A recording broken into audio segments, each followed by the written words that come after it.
Hello, hello. It's Justin Coletti of SonicScoop. Thanks for joining me today. And we're going to be talking about FM synthesis, probably one of the most poorly understood and potentially misunderstood forms of synthesis out there. FM synthesis is kind of responsible for what made 80s and 90s pop and electronic pop sound really fresh and interesting and new. But it's not just associated with huge pop records from the 80s and 90s. FM synthesis was kind of the foundation of the sound of a lot of dubstep. Skrillex is known for using, I think, an old FM7 synthesizer, and people have been getting more and more interesting sounds out of them over the years. They used to be associated just with really clean and chimey sounds, but the further on we get into the history of FM synthesis, just the more robust and kind of rich sounds people are getting out of them.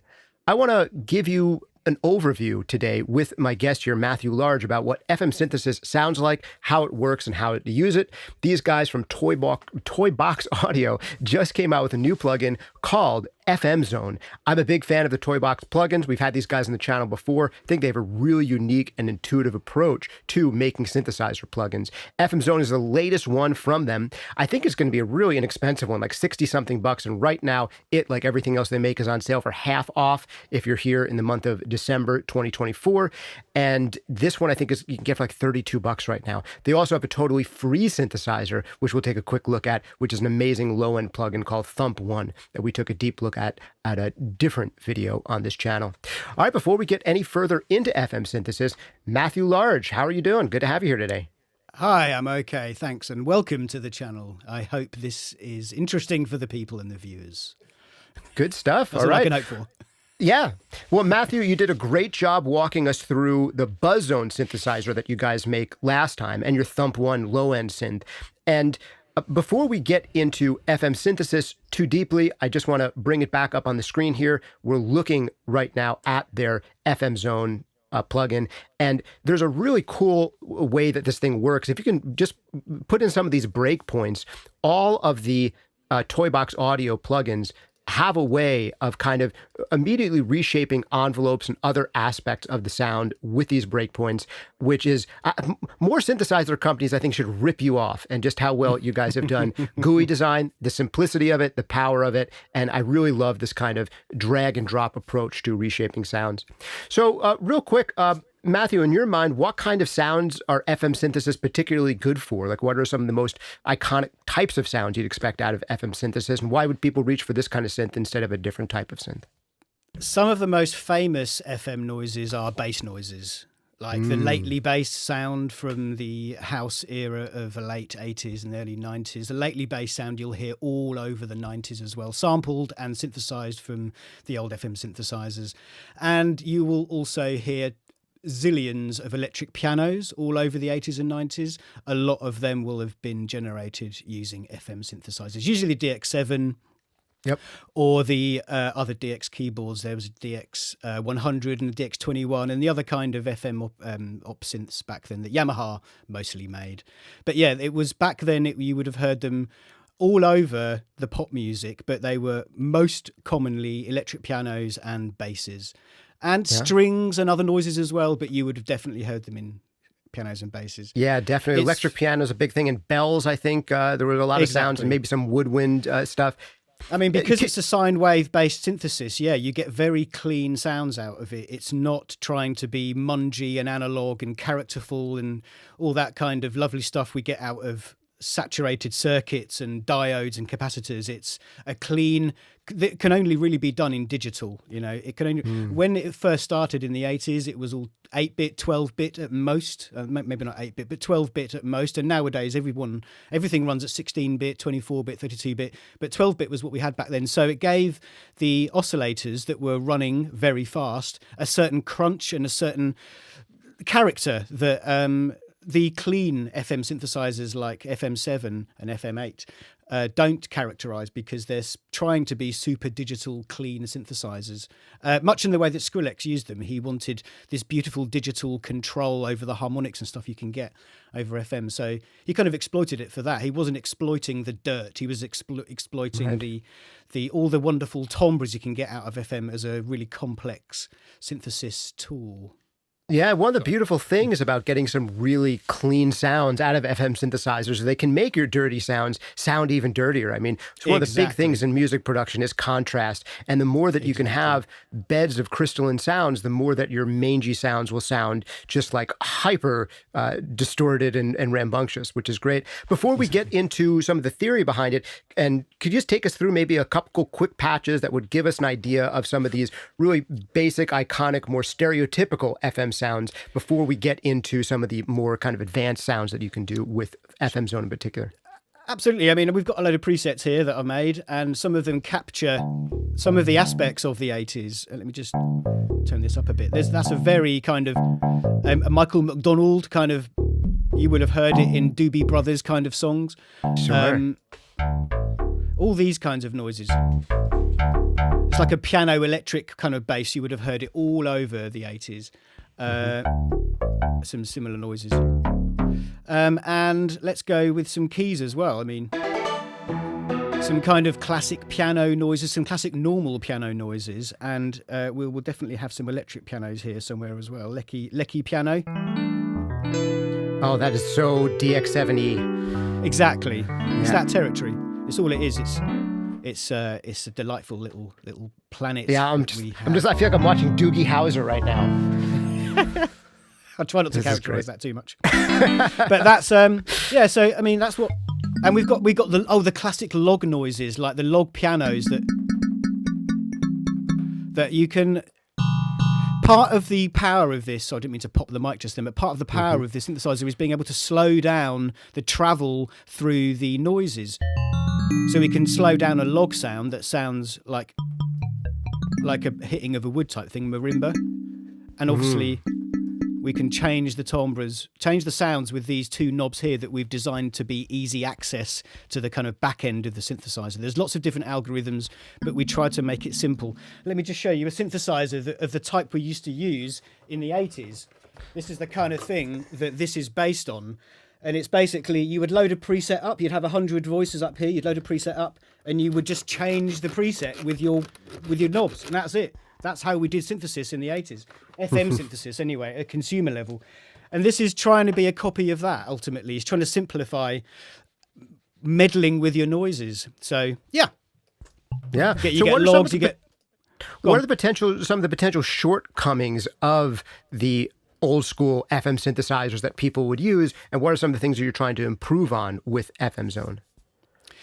Some of the limitations were that you were limited. A lot of the so the envelope layer, like we all understand envelopes in synthesis. We go for attack, decay, sustain, release envelopes kind of thing, and we all know what they are. The Yamaha envelopes used multi-breakpoint envelopes, kind of like what we've got on our synthesizers, but they each position had two values, a time and a level. So you would say how long it takes to get to a level, and then you'd have another knob that describes the level. So each breakpoint had two knobs. So you'd have say for example a four breakpoint envelope and it would have 8 knobs, and it would be which of these knobs does what. So it was a bit of a cerebral nightmare to get to grips with these complex envelopes. So we tried to simplify that as well in here, just using our breakpoint envelope stuff. Makes it a lot easier to feel your way around a noise rather than trying to get your head around the Yamaha style of multi-breakpoint envelopes. So we tried to improve on that a lot. Other improvements are, for example, you can choose to have incredibly low bit FM if you want. You can turn all the oscillators to 4-bit if you want, or even 2-bit, and turn your sine waves into grungy squares that affect each other. This is the actual bit depth of the oscillators themselves. It's not just an output. It's not like a bit reducer on the output. All the oscillators are being reduced in their calculations. So you get a grungier sound. You get missing bits. You just get life out of this thing. We wanted to make it so you can break it. I don't want clean noises. I want like ugly noises that I would get when one of the knobs on my synthesizer goes a bit too far. Those are the kind of noises I want out of FM. I want it to break the sound. So, great.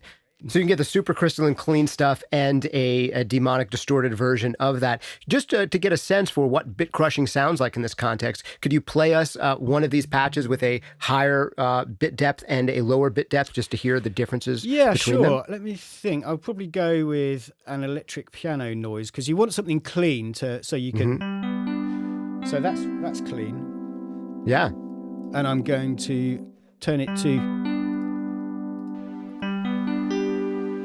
Can you hear that other grit? It's just like, it's kind of it's a non-aliased noise. It's like the noise floor being lifted up. And it will change the way that the interactions between the oscillators affect each other as well. So if you're frequency modulating an oscillator with one oscillator, it will sound a certain way. Turn on the bit depth and a load of the information will be lost in that modulation transfer. So you just get a different kind of sonic nature about it. It's like deliberately breaking the sound between the oscillators, which you can't even do in the old synthesizers either. They're kind of fixed 12-bit kind of thing. Yeah, it's cool. It almost sounds like it's being shadowed by like a pitched noise version of itself. It almost sounds like you've added another voice in there that like you're mixing two patches together or something. It's cool. It's like a textural layer, yeah. Yeah, sweet. Now, before we get too much into some of the theory, I want to walk people through the theory of FM synthesis because I think it's less well understood than the conventional subtractive synthesis that I think most people are used to when they first learn synthesis. So I want to get through that. Before we do, you threw out a little bit of jargon there for people who aren't familiar with the term. What is a log sound specifically, and what unites them? What does that idea refer to when you're mentioning some of the log sounds that are achievable in here? Oh, the log sounds are kind of a classic. Yeah, everyone will have heard the log sound on that annoying Ed Sheeran track. I forget which one, but there's a very famous log sound on it. And it kind of got really popular. It's kind of part of the Amapiano scene as well. And it just gets, it's usually a short sound. Let me see, where was it? It was in my keys. It's kind of a woody marimba kind of sound. It sounds like a bit of wood being hit. Is that loud enough? Yeah.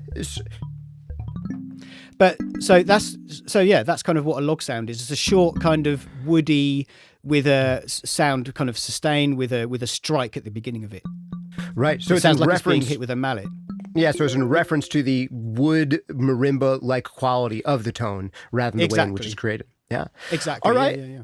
Now, getting into the idea, I would love to go through, for anyone who wants to stay this long, a whole walkthrough of all the controls on this, and we'll go through creating some sounds. Before we do, can you give us a conceptual understanding of what an FM synthesizer is and how the way it creates sounds is different from conventional subtractive synthesis that many people are already familiar with? Absolutely. This is one of the principles that I think gets lost on people about what FM actually is. It's kind of relatively simple when you think about what's going on. So let me just get a sine wave here. So that's a basic sine wave, not doing anything, no modulation. If we think about when singers sing notes and they go, ah, and they just do a normal flat note, what frequency modulation is the vibrato of that voice. So if a voice goes, ah, the pitch is going up and down. And that's basically what FM is, but at extreme settings. So I'll kind of demonstrate that here. We've got a sine wave. This is the operator here that's making this noise. It changes. We've got different waveforms in there. And what we'll do is I'm going to set this oscillator above it to a very low setting. I'm going to actually set it with this knob here, which is a detune knob. And when I turn it up, you'll hear... Oh, let me just turn that down. You can hear the pitch being modulated, going up and down. If I play a higher note, you'll hear it a bit easier. Mm-hmm. But you can hear the pitch wobbling around. And that's basically a very low frequency modulated sound. So if I turn up this knob here, which is a ratio knob, this is kind of key tracking the oscillator pitch to the note that's being pressed. We turn it up, you can hear it changing. It's going wobbling around faster and faster. I can turn up the depth. So that's a very slow, small depth modulation. We turn it up. We get into kind of siren-y territory. But we're still modulating really slowly. This is essentially what I'd call a low-frequency oscillator because it's modulating, sounds like about maybe 10, 12 times a second. It's that kind of thing. But if we turn that up increasingly into the audio rate domain, we get side bands, other harmonics being presented through the very fast modulation of that sine wave, which adds complexity. All we've got still, forget, it's just a sine wave. Yeah. All we're doing is wibbling it around really fast. So there's this ratio knob here is an important part of FM. It's like, what values do you set the other operators at to make interesting noises? So normally, if you've got them both at the MIDI note, at the kind of root note, you get this kind of sound. For example, I could, though, drop this down to half, to an octave below, so the oscillator is vibrating at half the rate of the MIDI note. It's instantly kind of bassy. You can hear the fundamental of this note. If I add this fundamental in, we get the fundamental sounds lower now. We've got an octave below. Even though the actual oscillator that's playing is an octave above, we've kind of made it sound an octave below. And you can do that with, that's what FM is basically. If I stick this up to like 6 times the MIDI note, we get a kind of a tone on top of it. And I mean, I'll waggle this around a second. You can hear how the different ratios affect the end result. They become enharmonic and some might say ugly, maybe unusable. Depends what you want out of your music ultimately. But ultimately, we can still only hear one waveform. If you look at the routing of this particular algorithm, there's only one of the oscillators is actually being heard. It's the last one. It's this last operator here. So everything else is just a product of modulating the signal before it.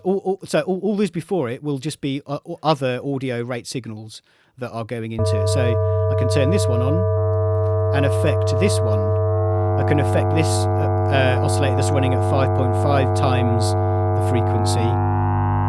Add some colour to that as well, and I can also add colour to this one.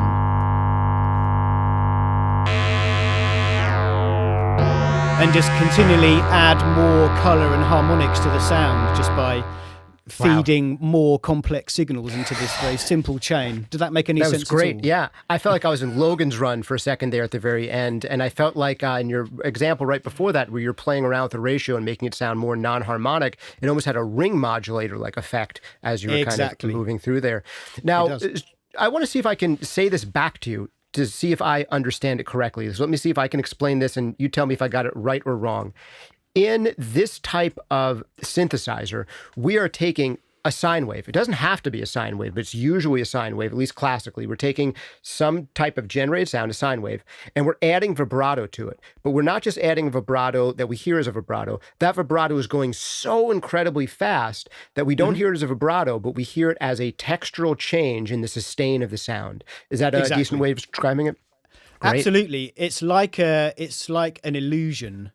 Because we're adding timbres to the sound that don't exist. The sine wave doesn't have all those things initially, but we're mangling it and playing around with the phase and the volume of it so quickly that it turns into something else beyond our ability to perceive what's actually going on. That's the kind of point of FM. Yeah. Now, let me see if I can compare this to subtractive synthesis and tell me if I have this understanding right. Is a subtractive synthesizer, you might have one oscillator. It could be a sine wave. It could be a triangle wave, sawtooth wave. You're generating some type of waveform, and then you're changing the attack, decay, sustain, release of that, and then maybe coupling it, blending it with a second oscillator, and that second oscillator might have a slightly different timbre, or slightly different attack, decay, sustain, release characteristics. Maybe there's some slight pitch bend, and by combining together one or two oscillators and then playing around with their attack, decay, sustain, release, their envelope of volume, their volume envelope,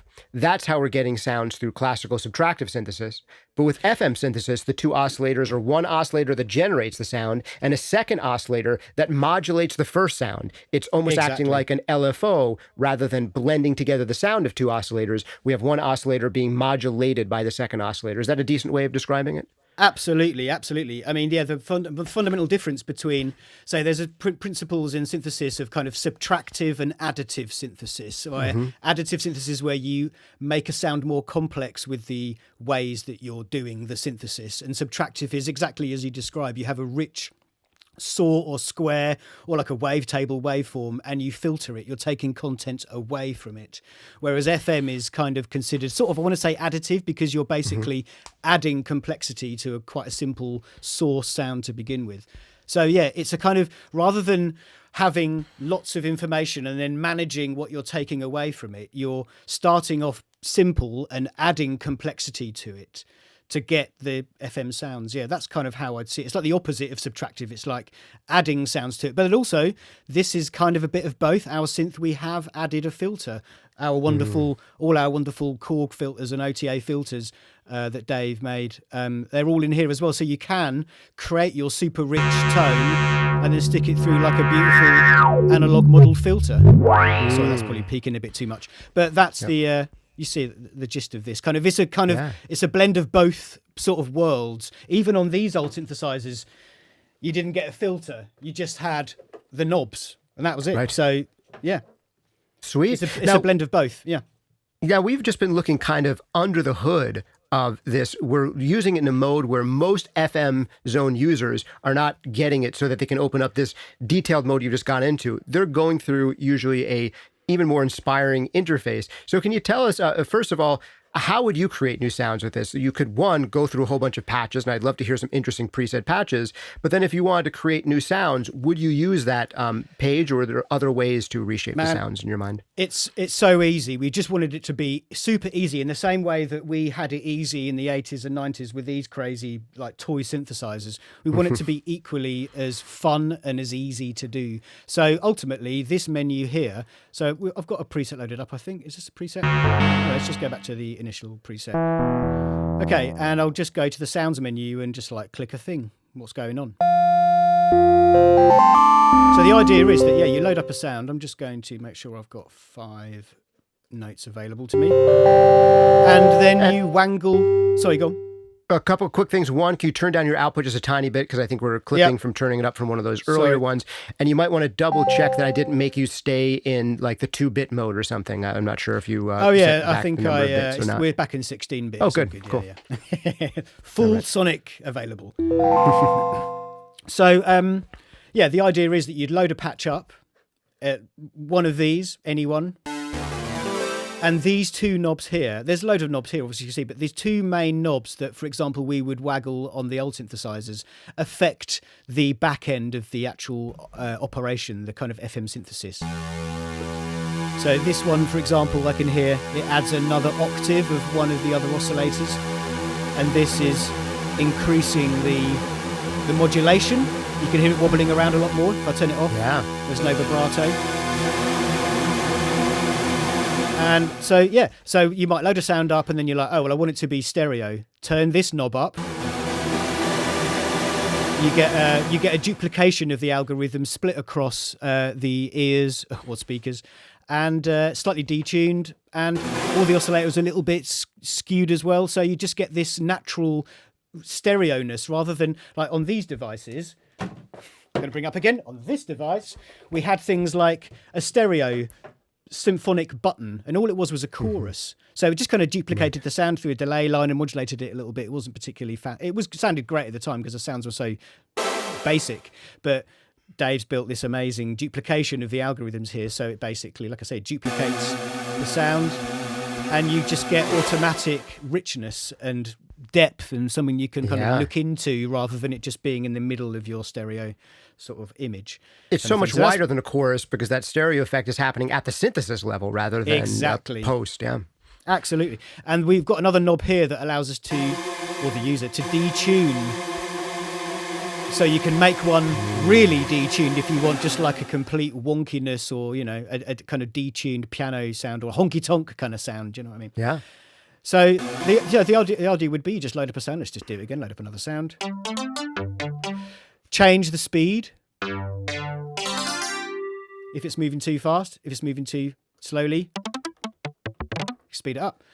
And change the the attack and release of things if you like them to want to last a bit longer when you let go of the key. These all very easy. And yeah, I mean, the idea is to just waggle these knobs down here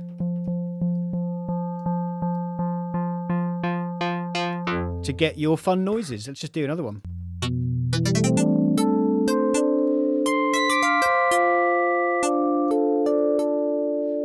So by default, I think a lot of these noises are designed to work best when these two knobs, the spectrum and timbre knobs, are set to 50%, like halfway. And you get the... it's a bit distorted, isn't it? But yeah, that's idea is load up a sound, waggle the knobs, filter it down if you want. Very cool. So that I understand a little bit better, the first control you were looking at on the top left, your speed knob, what aspect of speed is that adjusting? Is that the rate of the oscillator, or is that something different? What it's adjusting is the speed of the modulators. So everything that's modulating, basically all these breakpoint envelopes. So let's speed it up. Speeds up all the breakpoint envelopes, and also some of these, I won't dwell on these too long, but some of these have some of the operator functions, some of the modes in the operators, which don't exist in the original FM machines either. These have been very well thought out about what we can do in these oscillators. Some of these have got envelopes within them as well, like attack, fast, slow, and medium, and these punch elements as well are kind of got envelopes in them, and they are also sped up and slowed down. Let's see if I can highlight that. Let's just initialize this, and if I slow that down, yeah, you can hear. So we've got attack slow on this oscillator here, and so this oscillator here is running attack slow. So this will fade out, as you can hear when I press it, but it'll fade out quicker if I speed up everything. So this speed knob controls all the modulation kind of points in the synthesizer. Interesting. Not the oscillators at all. It's a global speed control. And when I was saying oscillator, I was really meaning the second oscillator that is modulating the main oscillator is what I meant. No, not even that. No, not even that. Interesting. That's just so those are affected by the pitch knobs, because the oscillators, we consider the oscillators to be running at an audio rate, so that we want them to be pitch tracked to like MIDI notes and that kind of thing. So all of the oscillators move when we pitch a thing up. Let's just go to another sound. That's 48 octaves. All the oscillators are being pitched up. And there's another function here that allows you to pitch up the oscillators as well. But they all move because those together. Oscillators, they want to have a musical relationship to the sine wave that's being modulated, so they would move with it. It could do, and it might not do. So if you've got, for example, I mean, this is the thing. It's like all these oscillators are kind of related until I turn, for example, let's just go back to an initial preset. If I turn, let's disable these, and I'll turn off pitch tracking on this oscillator here. So now we've got a sine wave, and I'll turn this back on again.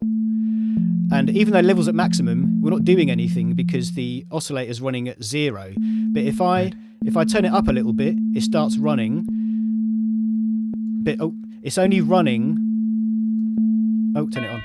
It's only running in relation to kind of pitch tracking, to audio rate, to sample rate, that kind of thing.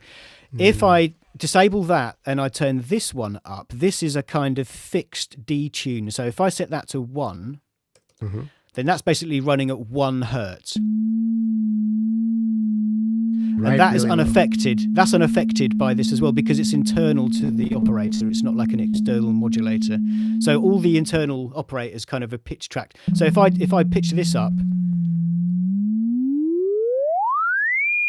the main oscillator goes up, and actually, because the modulation depth of this is so small, we can't hear it up there because the frequencies are so denser. The numbers are denser the further up you go. But if I bring this down, you'll hear it. That pitch modulation will be bending a lot further because of the nature of these modulations, because there's fewer numbers in lower frequencies. It's that a larger like a logarithmic proportion scale thing. Yeah, it's a larger proportion of the frequency. Well, we've gone down a rabbit hole on this, which is this fascinating. Is synthesis. But yeah. yes, you don't have to go down these rabbit holes, which is interesting. So the attack and release, so you have two different ways. So next thing is the envelope. So in addition to this stuff, we have attack and release, but there's two different ways to control attack and release. You could do it with breakpoints, or you could do it with these two knobs, and do they have an influence on each other? Exactly. So these two knobs are ultimately the main. If you consider in normal synthesizers, you have a kind of global amplitude envelope where you have an attack, decay, sustain, and release for your main envelope, like one single thing for your whole kind of oscillator layer or sort of synth layer. That's kind of what this is, because we have this level breakpoint envelope here that you can use to. Oh, let's just get rid of this modulation here. So yeah, let's just make that slightly more interesting. Or just make a saw wave. So yeah, you can hear that as soon as I play this, the sound goes down. But this is its own breakpoint envelope. As you can hear, like we can't hear the start of this. So if I put attack back to 0, you can hear that this starts at full maximum, at maximum volume. But if I turn the attack up, it's like an auto, I want to say pad function. You know, any noise can be a pad if you turn up the attack to slow and the release to slow. So these are kind of overlapping attack and release controls. So you can have the two play off of each other, and you can take something that's a percussive sound and easily make it into a pad sound by playing around with these. Yeah, interesting. Absolutely, yeah. And then our next control over here to the right is a pitch control on the top. And what is the point of this pitch control? How is it affecting the sound? It's just a global pitch, ultimately. Yeah. Let me just retuning the entire patch. The whole, all the oscillators inside will be retuned with this. So this is like, for example, if you end up making a patch and you realise that you've pitched stuff really low to get the certain kind of sounds, because you might have all the oscillators pitched really down, and you might have this, which is a ratio shifting button that changes the relationship of all the other FM oscillators. You might have them really spread out. You might just have a really wide kind of configured sound, but the fundamental that you're looking for is kind of 4 octaves up the keyboard, or like 4 octaves down that way. So you would use this to kind of nudge it back into the middle of the position of the keyboard so that it becomes more playable. So you're not like having to switch your octaves down to 4 octaves to actually get your sound in the place where you want it. It's very handy for kind of repositioning the whole sound in your keyboard to make it easy to play, but also for subtle detuning if you need to just detune a sound because of the strangeness of the sound itself, enharmonic detunedness. You might want to just kind of recenter it a little. So that's what that's for, basically. It's just a global That makes retune. sense. Yeah. And then what are the next two controls here? This is a stereo control. I think this was in Buzzone. Yeah, this is a stereo control. I think that's something similar in Buzzone. Just like I say, a duplication of the sound, and it just widens it. Great for just like pads. Just for immersing yourself in a sound. Let's just get to something more interesting here. What's that crackling?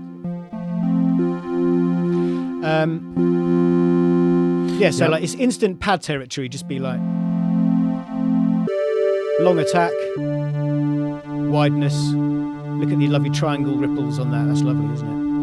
Yeah. So that's the stereo, and that's a stereo kind of thing, like a duplication of the algorithms. All the algorithms get duplicated left and right. And this last knob here, shall I get to this last knob here? This is basically an effect function. So you can add, so we've got just like, let's just make this a bit tighter so we can hear. So yeah, there's like just some reverbs, just for adding a little bit of colour and dimension. Yeah. And so a load of reverbs, different, like a sparkle, ambience diffused, I like the cavern, and a couple of typical modulation things, a chorus that you might, choruses on pads and just things to enrichen things a bit more if they're not already rich enough with the stereoing of your oscillators. And a couple more here. We've got a phaser. Obviously, there's no knobs on any of these functions. They're sort of been curated to just kind of be right in the thing that you're doing. Let me just see. Yeah, you can hear the phasing. Oh, yeah. And a flanger for certain lovely kinds of noises. Trippy noises from the 70s. And then we've got like a couple of distortion, like a wave folder that's just a brutal. I think this is like the Buchla stuff, isn't it? This is this is like a Buchla sort of folding algorithm that just sort of folds the signal back on itself. Very good for enharmonic. And what sounds. is Buchla for people who are not familiar with that terminology? It's one of the old West Coast synthesizers, I think. Yeah, it was like there were two schools of synthesis in the 70s, and there was a load of synthesized people on the West Coast in America and a load of people on the East Coast in America. And they kind of did different stuff. I cannot remember why. I do remember reading an article recently that explained how it came about. But on the West Coast side, they ended up making synthesizers that were more kind of mental, basically, and crazy, with kind of weird sequencers and strange, kind of similar to what FM is, kind of additive functions, lots of ring modulation, strange kind of distortions, folding of sound to make it interesting, to add different kinds of sidebands and harmonics into the sound, basically. And the East Coast side ended up on Moogs and that kind of thing, doing it a bit normal, 8-step sequencer and sort of normal oscillators into a filter, into an amplitude envelope, and then kind of out. Whereas the West Coast scene was far more just like making mad drone noises, and do you know what I mean? It wasn't really kind of what the Moog stuff was about. Moog stuff was more about like making music, and the Buchla stuff was more about making sound design, exploring what the craziness you can do with electronics and sound. And it does make a bit of sense that would be more of the West Coast phenomenon because of the use of synthesizers in kind of film score and sound design contexts, being able to do some of these radical things that don't necessarily make sense for making a pop hit, but make sense when you're trying to texturalize picture. Exactly. Yeah. Now, one of the other cool things that you have here, in addition to the easy control of the breakpoints, which I love, is your bottom section. Each of these synths I've seen you guys put out, I think you have a sampler and synth function, and some of them are more sample oriented, some are more synth oriented. And here, before we get into the left hand side of the bottom, which is more of these synth controls, there is apparently a sampler function in here. Can you tell us a little bit about why you'd use that, what kinds of sounds you can achieve, and what the point is of having a sampler here within the synthesizer? I mean, it's kind of interesting. The last synth we did, the BuzzZone synth, was kind of trying to emulate, not even trying to emulate, it was inspired, bits of it were inspired by the old linear LA synthesis. It was called linear, I can't remember what the A stood for. Linear additive. No, I can't remember. But LA synthesis that was in the D50 and the D10, I think. There's a couple of rack mount things that used it as well. But the principle of those was that you would have a transient that, the idea was that nerdy music people decided that music and sounds could be broken into two parts, the transient and the sustain. So synthesizers were developed that basically had a transient element and a sustain element. And that's what the D50s and those kinds of things, LA synthesis was kind of ultimately that. And we've imported a bit of that. We did a bit of that in BuzzZone. It had a sample there. The kind of idea was that you'd kind of stimulate the ear with an interesting trigger, with an interesting transient sound, and then the rest of the sound would be generated by the wavetable and whatever FM and stuff you've got going on, and filters and that kind of thing. So that was the principle with BuzzZone. Similar thing here. You can just add a noise to the beginning of your sound, or just have another layer with it. I mean, I've used it in many, many different ways. I've got a couple of presets here that are using both the synth. So we've got a sample of a saw in here, just doing this wobbly little thing here. It's just a kind of layer that sits underneath that. I've got a load of. I'll just see if I can. Oh yeah, here we go. Ooh. So in this one, I've got. Yeah, this has got almost wave stationy. It's an amazing little synth. So this has basically got this djembe, likembe drum sound or whatever, looping, using some of the clever looping stuff we've got in this synthesizer to kind of rattle around underneath this kind of moving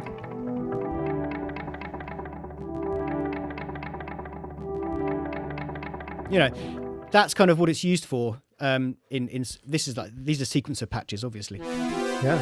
The idea is that it's just go on. So that I understand it better, when you're using one of these more loop-like samples and not like more of a one-hit sample, is the looping restarted with every touch, and what controls, if any, is it being influenced by within the synthesizer? To be honest with you, you weren't hearing a loop. What you were hearing was a single sound being re-triggered by the internal looping mechanism. So I've actually, the looping stuff is a minefield. I have done a video for the looping stuff on in BuzzZone that's on David's on the YouTube channel, I think, and it's a beautifully sort of exploitative little process. I mean, it's complex. I'll cover it briefly here. Let's just do an initial preset, and I'll just turn them off. So we've only got the sample playing, and let's just play. Let's just get a bass sound running. So I've got a bass sound. Very short bass sound, and I'm going to turn on looping.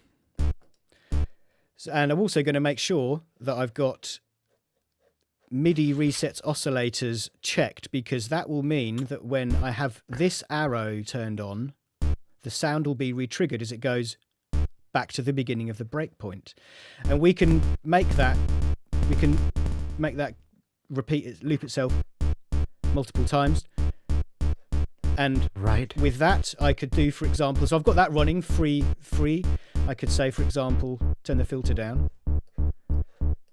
do a little journey on that, and then turn the looping on here.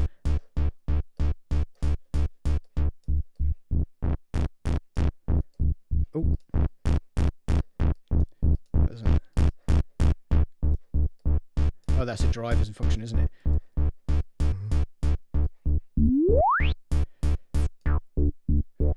So I'm triggering a sample like within its own domain. It's not a loop, it's just a sample being re-triggered. And also, I mean, there's a few patches in here where you can just like change the pitch.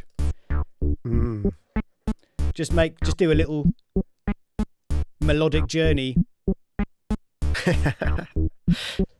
I don't know what that sound is, but yeah, do you know what I mean? Cool. It's kind of super powerful like that. The sample layer, as simple as it is, it's got 6 knobs, only three of them which can be breakpoint enveloped. But there's a lot of power here. It's just about using your creativity and exploiting it in the ways that you might not previously have exploited other samplers and synthesizers, because I guarantee you, won't have this functionality. Yes, very unusual for this kind of thing, for sure. And basically the answer to my question is that you can change the operation of how the samples are handled, whether they're looping or not, or re-triggered or not. And another thing we didn't touch on that you're bringing up here, at least showing here, is that the breakpoints don't only apply to ADSR, the kind of obvious thing that we might think of, but you right there were applying the breakpoints to pitch. And you can do that, I think, by selecting the carets above the knobs. Is that what cycles through different breakpoints? Exactly. You click on one of these little caret drop downs and that instantly pops up, and you can just do whatever you want to it. Yeah, that's it instantly appears, and you can see the breakpoint. It's great. And the looping stuff over here is very, very quick to access. Just turn on the loop and it instantly will be locked to the speed. So yeah, look, this looping sampler thing I did a minute ago is linked to that speed, so that because the looping is affected, again, it's a kind of modulation layer. So cool. Yeah, it's just madness. Yeah, love it. All right, I want to get some questions from the audience. We've been talking for more than 40 minutes now about a plugin that is on. No, this is great. I'm bragging, Matthew. I'm bragging that we've been talking for almost 40 minutes about a synthesizer that right now is on sale for $32. Where else are you going to find that kind of deep dive onto something that's this affordable? I think it's so much fun to do. So I also want to leave a second for, if you haven't checked it out, guys, go over and get Thump 1. Can you bring Thump 1 up on screen just so they can take a look at it? Even if you don't want to buy anything from Toybox right now, go get Thump 1. It's completely free, and it's this kind of layout and approach to low-end synthesis and sampling. And in Thump 1, it's a little bit different. Where on the left-hand section, I believe we have the sampler controls, and the right-hand side is the synth controls, if I remember correctly. I think in this one, there's a kind of layer control. There's like There's like a sort of, it does harmonics, supersaw kind of grouping of stuff, and there's a bits of distortion and stuff as well, I think. Yeah, Right. there isn't. This is all kind of pure synthesis driven. I think there is a wavetable in it. You can select some different wavetables. God, it's been such a while. But yeah, there's wavetables in here that are triggered when you hit stuff. And the other side is not a sample layer. It's a kind of additional textural layer. It's got kind of super saws and stuff in it and bits of distortion and that kind of thing. Right, so it's two layers of synthesis. It was the sampling was in the next one, buzz zone. So we're not hearing the output of this one right now, but for those of you who want to check out this kind of concept and this kind of layout applied to low frequency kick and bass synthesis, definitely check this one out. This one is called Thump 1. It's completely free. And right now, I think all of the Toybox plugins are 50% off. So I think it's about $32 for FM Zone and like 20 something bucks for Buzz Zone, which is the lead synth kind of, it's more of a subtractive synthesizer, the Buzz Zone, right? Would fall into that category. It's subtractive, I guess. It kind of is, because it's a wavetable with a filter on it. So yeah, I mean, yeah, the kind of you get your rich material and then you filter it. So it's kind of subtractive synthesizer. Yeah, but not a classical one. So it's a wavetable oriented synth that's really designed for lead sounds. And then we have this new one, FM Zone. They're all super cheap at the moment. Now, before we get into some audience questions, real quick, if we can do like a lightning round on the controls on the bottom of this. So yeah, we'll if you could just walk us through them real quick. Yeah. Absolutely, yeah. So we've got here a pitch control. Let's just get a sound up that makes a bit more sense. So that's your classic FM sound. So this is a pitch control. This is for 2 octaves either side, and this just affects all the oscillators.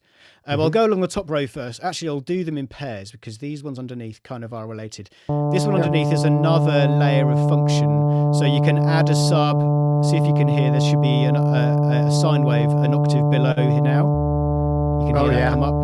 And there's another one we've got 2 octaves below in case you're making super not high on noises. These headphones. Yeah.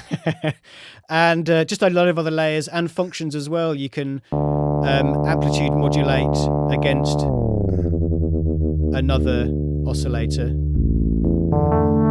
It's just great for adding little bits of movement and other textural stuff into it. Ring modulator. Another bit of FM. We stick FM in everywhere if we can. There's a filter FM that affects this filter, I think. It feeds the output into the main filter. So if we... Oh, it's going to get ugly very quickly.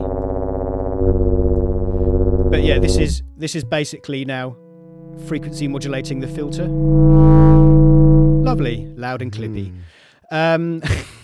Yes, that is the feedback at the concert plug-in preset there, yeah. Yeah, exactly. Everyone's poor ears, I'm so sorry. And there's a couple of other little things here. Oh, there's a vibrato function that is like classically, it will save you having to, if you're going to be sound designing, from using an oscillator in the actual sound designer to be the vibrato. You can just turn on vibrato here and it's basically will vibrate at the pitch. It'll vibrato at the pitch you've got this set to. So you can add in automatic vibrato into your beautiful choral patch or something, if that's what you want to do. It's very quiet, isn't it? Let's get that back again. Oh, it's because we're going through that. Oh, yeah. Okay, so we've got... Oh, and we can also generate some noise to save.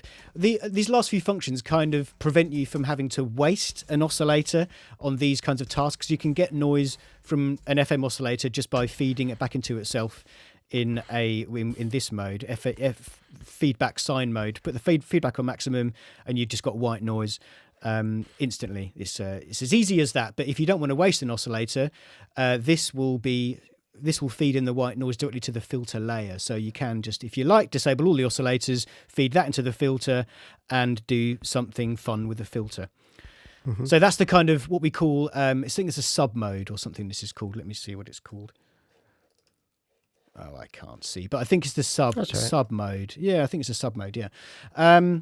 Okay, so next knob is the shape knob. And what this does is it turns the core sine waves it kind of folds them over to create more interest. So I'll get a pure sound, I'll get a basic sound again. So this is rather than FM modulating a sine wave, you could FM modulate some other type of wave shape? Yeah, exactly. So if we turn this up, it's kind of, I think it's sticking it through a tan H and folding it back into itself. Yeah, so you instantly get a kind of square off. Exactly. You kind of square the noise. You get these kind of harmonics that kind of imply a kind of hollowness to the sound. Mm-hmm. And put it on the other side, and you basically got a wave folded sine wave, a kind of tan H sine wave, that then is part of all your. So if we turn this back, that's the original FM sound, very basic FM sound. Yeah. If we just touch the oscillators like this and tan H them or wavefold them, whatever they're doing, you get instantly more color, more stuff coming out of the operation. So it's just another simple way to add color to the sound without really doing much. You're just changing very slightly the shape of the kind of originating one. And I think it changes all of the shapes as well. If you've got any of these sine waves up here, it will change all of the sine waves in all the operators. So the whole sound changes. It's a very powerful little knob, which is great. This little knob down here beneath it is a detune knob, so you can hear. I just have a basic sound, and it instantly just duplicates it and... Ooh, tense. Yeah. And again, you can just whap over that, and they spread over, and you've got a wide detuned sound rather than kind of in the middle and in the same sonic space. So, and then next we've got the timbre and spectrum knobs. These are by default attached to knobs in the back end in this editor. So some of these knobs, we won't go into it here. I've done a video that will be released in the next week or something that talks about the different modes, but ultimately these knobs are attached to things like the level, the feedback, and the ratio and the kind of pitch and stuff of these the oscillators. And these are like the kind of knobs on the old synthesizers. I'm not going to pick up again, but they're basically this is the simplified access. These knobs could easily in a lot of the patches have multiple attachments. So even though it's one knob here, it could be attached to 3 knobs in the back end. So it will change the sound markedly depending on the sound you've got set up. It's amazing, Matthew, how much control you have with just such a small handful of knobs. There's so much going on here, to the respect that since we're coming up on 50-something minutes, so we can save some time for audience questions, I want to direct folks to let's do that. The additional complexity of this. Go check out the Toybox channel. Matthew has even more videos coming out on this if you want to get the last little bits of these controls, just because I want to save a little bit of time before we hit a full hour for questions from audience. So let's see if we can get through some of those, and then if we have any specific questions around those knobs, we can touch them a little bit more. But we've got a whole bunch of viewers here with us live right now for the live stream premiere. Benj writes in to say, I just had the thought a couple of days ago that I know nothing about FM synthesis, so this is good timing. And I think Benj is not alone. Benj is honestly one of the more educated regulars here in the comments section. He checks out so many of our videos, and he knows so much about so much stuff, but he's like, do I really know how FM synthesis works? And I think you're not alone. I had to refresh myself before this live stream to give you the explanation that I gave today. And I'm not sure if I could have given you that explanation last year. It is one of these things where I think so many people know of FM synthesis. There's FM sounding patches in some other synths or samplers they might use, but they've never really used it as a synthesizer, creating sounds for themselves. And I can't think of anything today that allows you such ease in creating new FM patches on your own that's like fmzone in this regard. It is super easy to use in this respect. I mean, what was the gap that you felt was in the market? Why do an FM synthesizer? What did you feel like was missing from the plugin world? And why did you want to create this one? I mean, this company does synthesizers that making noises and music fun. Like I've been doing it for like a lot of my life, and so many interfaces I've worked with are like an Excel spreadsheet or like a Windows blimmin', Access database. They're flipping boring and tedious, and you have to understand, you have to kind of decode the interfaces to try and work out what you're doing, and then you've got to try and work out what they allow you to do.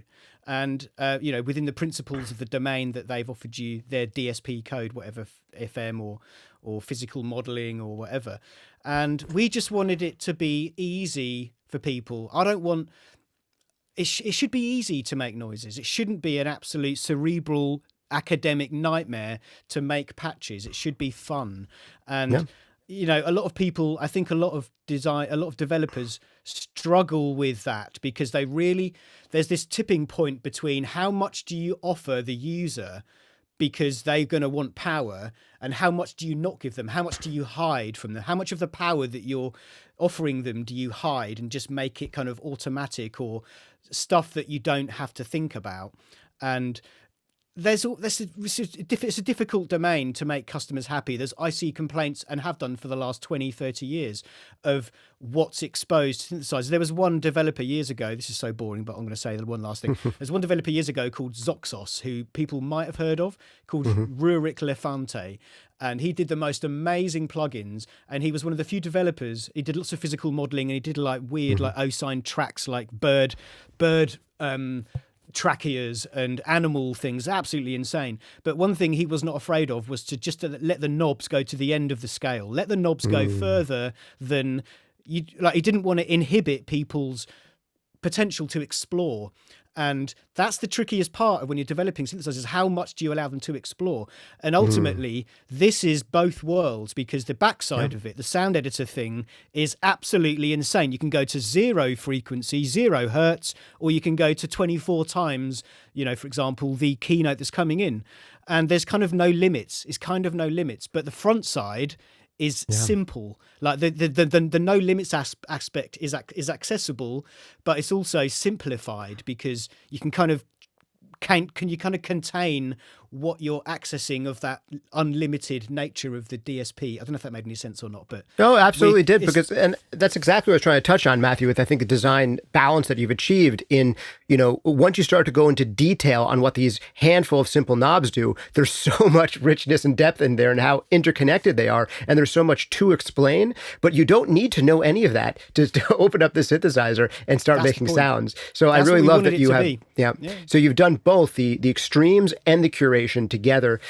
This is a good segue into the next comment here from Gmorb, who says, I'm currently exploring the OPX4 by Akai. And I think that's a good example if anyone is interested in looking at that. That's an interface that's a little bit more utilitarian and less fun and has a lot of control. It's another FM synthesizer that's out there that's good. It has a much higher price, but I think it's very different in design aesthetic and approach. And it's a little bit more maybe utilitarian interface, which you guys are the furthest from a utilitarian interface, and it's more of a creative interface that has utility underneath the hood of it. Gmorb, as Briggs says, sine wave smashing for the win. So he was enjoying you smashing sine waves. Gmorb says, add custom user samples if it's not already a feature, and people might be even more tuned in. Of course you can. There you go. Just drag your samples in. Just drag them into here, and they're immediately populated in the engine, and you can do whatever you want with them. Beautiful. Drag and drop your own samples in there. Ari says, sup, Ari. Briggs says, hi, Briggs. Briggs says, can I load a sample and use it as a modulator? So that's a different question. Not only can he load a sample, but are the samples able to modulate the sine wave, if that makes any sense? So, I mean, no. It's kind of the other way around to a degree. Yeah. I mean, I think in BuzzZone that we did have that function where you could feed back the output of the sample layer back into the wavetable FM layer. And I think you could FM the wavetable with the sample output. We've not done that here. I don't know whether it's a technical limitation. I think it's just because it's a different kind of developer problem with adjusting phases and stuff rather than positions in a wavetable. So I think there's maybe it's a kind of design limitation, the kind of limit of the DSP itself that we haven't done that. But no, I mean, that's something that we are thinking about. We were talking earlier about how we're going to do what the next thing's going to be. And it could easily be that, you just have a sample. The problem is with samples is that they tend to be inconsistent. They won't be synced to a beat or anything like that. If you were to load a wavetable that was like eight segments long, and you could loop that to you could sync that to a sort of synced, you could sync it to your host or to the sound, then you might get interesting modulations from the repetitive nature of the wave segments being read back through time. But this isn't what we're doing in this one. There's no, you can't modulate. The sample layer isn't a modulatable source, unfortunately. No, sorry. Gotcha. All right. But it will be in the future. All right, dig it. Moving onwards to next questions and comments. Isomatic says, yesterday I had some flight delays and my trip ended up being like 10 hours. Sorry to hear that. FM Zone on the iPad made it super easy to pass the time making presets. So you at least have one person in here who's been having fun with it already.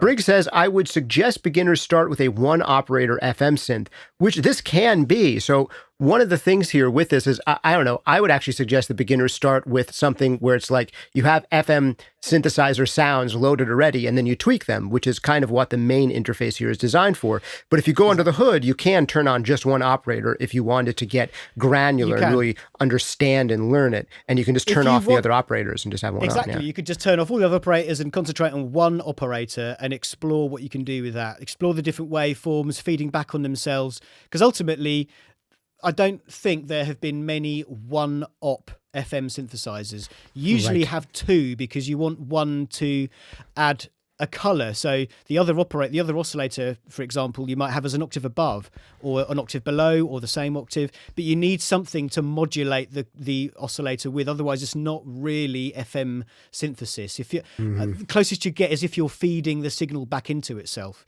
and then you're just kind of turning from a sine wave into a saw wave into noise, kind of like that's so. Yeah, minimum you'd have two operator FM.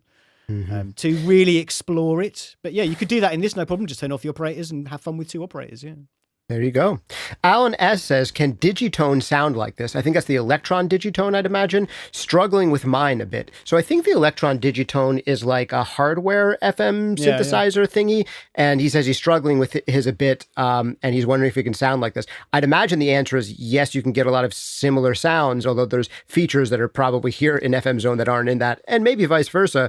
But I think that this is pop. I've looked at it. I've never used it, but this seems more intuitive to me than the digitone. But there's something to be said for hardware devices as well. I mean, of course, yeah. I've always what I wanted was I want to say a DX200 that Yamaha released. I don't know, in like the late 90s, early noughties, and that was a kind of DX7 or DX21 simplified with a few knobs on the front, and you could kind of make noises, but it was almost like this. It was kind of presented like this when it kind of simplified presentation. But I would have thought that the Digitact and that other Akai machine you spoke of will be trying to expose. You'll have to be like an academic in order to choose your ratios, and they'll have all implemented different envelope sort of functions, how the envelopes are designed, how they're sort of triggered, and whether they're sustain envelopes and all the kind of, whether they're looping and all this kind of stuff. That will be different across all these FM machines, because all the FM kind of developers will have their own take on what they think you should be exploiting out of the FM principle. And so it might be, for example, like in here we've got all these different crazy waveforms. Sines, absolute sines, short sines. Some of these are inspired by the old TX 81Z and some of the DX21 noises as well, because they had other noises, not just pure sine waves. So it depends on what the Digitact and the Akai machine include as other source other source oscillators. They might only have sine, which means you're kind of limited to a degree, but then also there'd be other aspects of it that you can exploit, I would have thought. I wouldn't have thought they'd just give you a sine wave and like basic kind of FM engine. They'd do something else with it. Maybe. I have no idea. Other than that, if not, try our synth, because it's probably better. Right. And for people who are into the Electron systems, David Alexander, who is the creator of these tools, I believe he's also made a wavetable pack for some of the Electron tools, I think for their Digitact groove boxes. And that's on sale for 50% off right now from Toybox as well. So you might want to check that out. Try them out. Let me see. You had brought up the LA synthesis, and Benj looked it up while we were talking here. He says, is that linear arithmetic synthesis? Arithmetic, there you go. Yeah. Yes. And apparently, here's a little synopsis of it. The term linear arithmetic refers to synthesis that puts sounds together in a timeline. Typically, a PCM transient begins a note, which is then continued with subtractive synthesis prolongation. So we're taking a sampled transient and a sustained synthesis, or rather than just tailoring, creating an attack out of a synthesized oscillator, we're getting our attack from a sample and then elongating it with a synth. It's basically two noises put together very cleverly. Yeah, exactly. Yeah. Yep. And you can do stuff like that with Toybox stuff and in reverse. Yeah, exactly. Yeah. This is very common. Andre Erlmeyer says, the DX7 is the only thing I know about FM synthesis. And I think he is not alone. I think I went to college for audio and for studio production. And I think we had like one class on FM synthesis ever. And it was like, there was a thing called the DX7 and it did FM synthesis. And it's really weird. None of us understand it. And that's what we know about FM synthesis. Congratulations, you graduate from audio college now. Yeah, well done. Yes. So I think we've done a better job today at explaining the ins and outs of it. And I would say I hope it's been more useful than a lecture that you might find at a university music production course. Yes. Hopefully, and more sounds and to go along with our talking. Jedediah says, I had a couple of great conversations with Dave from Toybox Audio through email. He was super helpful. And that is the man behind the shop who's really the lead designer on these things. Although I'm sure you're probably like the lead alpha and beta tester, aren't you, Matthew, on a lot of this stuff? And you give a ton of feedback on that. Jedediah says, we were talking about Thump 1 about a year ago before the new update. I've used it in a ton of tracks and I love it. So this is going to be my last pitch to you guys. Let me share my screen here. Let me go over to my Safari share, bam. And I'm just going to encourage you guys to go over to Toybox Audio. Here's their website, toyboxaudio.com. Black Friday sale right now. Everything is 50% off.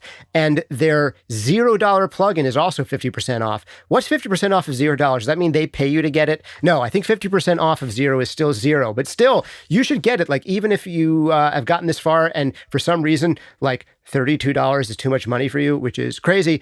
Just go and get this $0 Thump 1 bass synthesizer. Awesome for bass and kick sounds. It has a tremendous amount of value for, honestly, I think if you spend $100 on this thing, you'd be like, it's well worth it. And it's $0. So please go get it. BuzzZone, that's the one that we looked at last time. If you want to hear BuzzZone and Thump 1 in action more, check out the prior live stream I did with Toybox Audio and Matthew Large.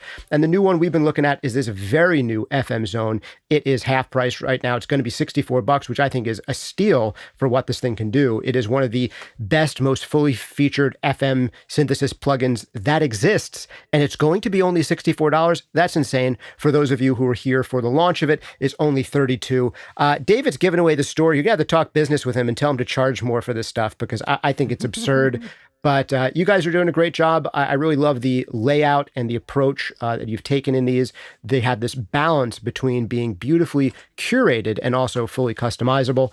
And I think you've really struck an awesome balance. And I love how if you really, once you understand how to use one of these, there's so much overlap between the other tools in the line. So I can't say enough good things about you. You guys are one of my new favorite small companies for plugins, particularly in the synth world.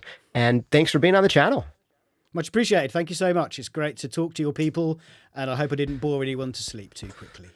You did great. I am still awake. I think I couldn't possibly fall asleep with some of those crazy FM synthesizer sounds that were whipping around. So I probably woke some people up, actually. I hope so. We got into the thick of it. All right. Good stuff. Startle them out of their rigor. Go on. Indeed. All right. Well, thank you again, Matthew, for being here. And thank you, David, for designing these things. Thank you guys for hanging out. This has been Justin Coletti of SonicScoop with Toybox Audio. See you next time.